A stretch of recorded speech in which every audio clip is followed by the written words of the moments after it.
Welcome to Penrose Learning, where we make understanding easy. You begin by confirming power and host capability.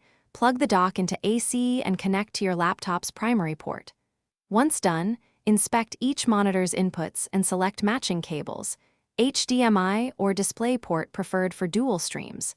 Make sure firmware on the dock and laptop drivers are up to date before connecting both displays. This prevents handshake issues. If you must use adapters, choose active adapters for USB-C to DP conversions to maintain full resolution and refresh rates. Next, connect each monitor to the designated dock outputs, label them mentally or with tape if needed.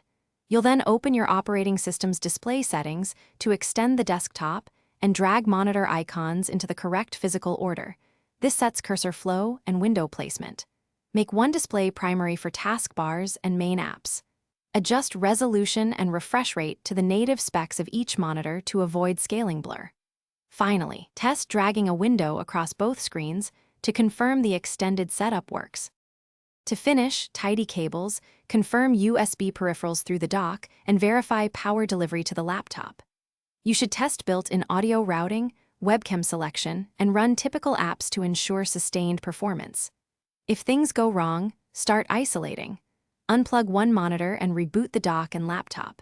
Reconnect a single display to identify whether the dock, cable, or monitor is at fault. Make sure drivers and the dock firmware are current. This simple restart and isolation fixes most connection and detection. Thanks for watching. If this was helpful, leave a like and consider subscribing. See you next time.